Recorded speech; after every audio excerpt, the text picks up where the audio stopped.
Bismillahirrahmanirrahim. Assalamualaikum warahmatullahi wabarakatuh.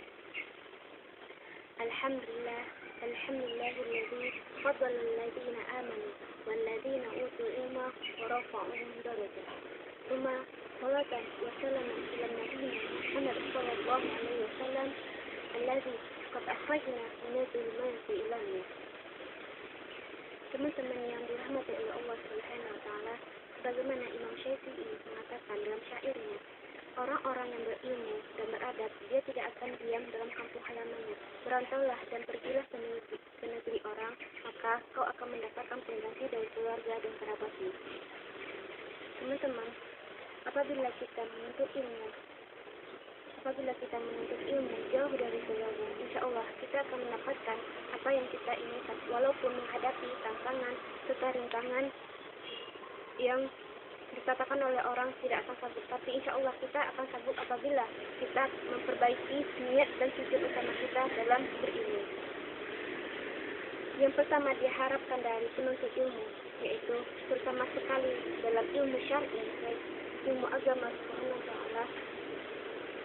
Caranya ialah dia berusaha keras untuk ikhlas dan mengabdikan ilmunya demi Allah Subhanahu wa taala dan demi akhirat atau dunia akhirat. Janganlah dalam belajar atau dalam menuntut ilmu kita mengutamakan duniawi, yaitu dengan memperbodoh orang-orang, dengan memperbanyak ulama, dengan menjilati pemerintah, mendekatkan diri kepada orang kaya, dan merubah sesuatu yang mulia menjadi yang hina, menjadi yang semu. Janganlah kita seperti itu. A'udzubillahi min dzalik.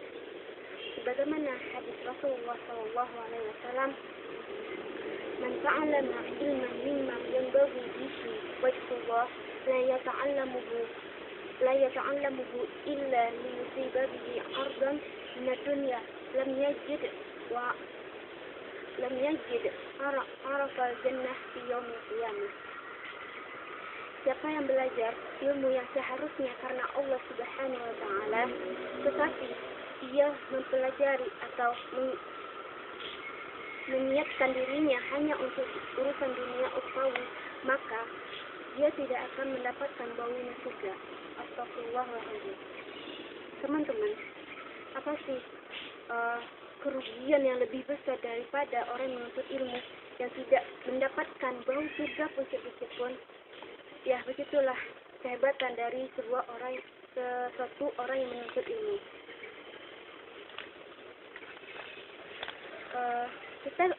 Hal yang harus kita ketahui dan kita garis bawah yaitu la yata'allamu illa liyusiba bihi irdan dunya, yaitu dia hanya belajar atau menuntut ilmu itu hanya karena urusan duniawi, bukan ukhrawi.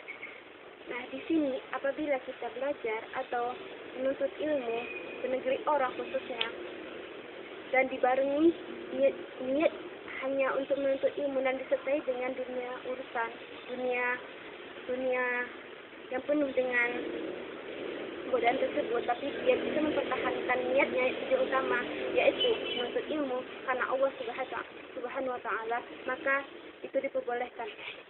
Ini diibaratkan seperti orang yang berniatkan dirinya untuk haji, menunaikan ibadah haji, tetapi dibarengi dengan disampingkan dengan dia berdagang, maka itu dibolehkan. Sebagaimana firman Allah dalam surah Al-Baqarah ayat 198, yaitu Bismillahirrahmanirrahim. Laisa 'alaikum junahun an tabtaghu fadlan min rabbikum. Tidak ada dosa bagimu untuk mencari karunia atau rezeki perniagaan dari Tuhanmu. Ini telah dijelaskan, yaitu apabila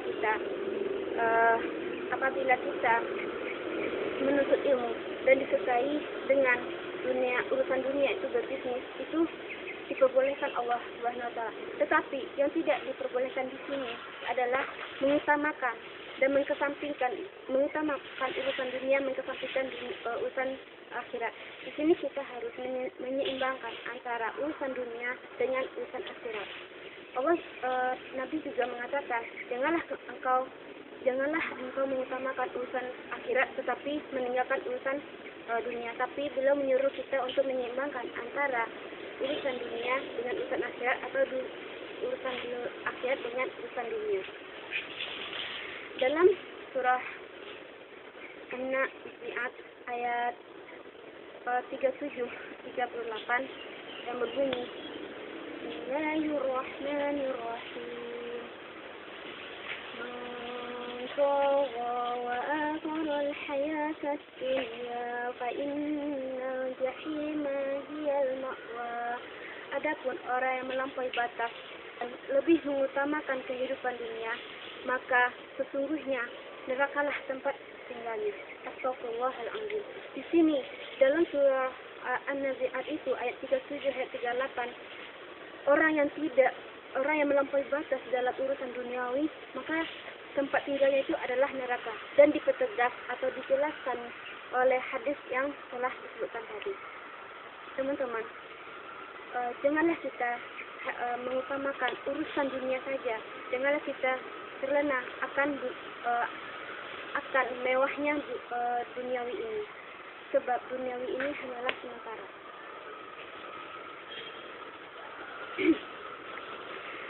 Teman-teman, kita sudah mengetahui sesungguhnya para zaman dahulu atau para zaman sahabat atau zaman sekarang juga, dulu sahabat Rasulullah SAW seperti Utsman bin Affan, Umar bin Khattab, Abdurrahman bin Auf adalah orang-orang yang kaya raya, tetapi mereka lebih mengutamakan dunia akhirat, yaitu menginfakkan hartanya. Dan beliau adalah orang yang selalu dekat dengan Rasulullah, banyak meriwayatkan hadis Nabi seperti Abu Hurairah atau seperti Laits bin Sa'd. Dan pada zaman Nabi-Nabi yang dahulu seperti Nabi Yunus, Nabi Daud, serta Nabi Sulaiman yang mempunyai kerajaan, mempunyai kekayaan yang tiada tandingnya, tetapi beliau lebih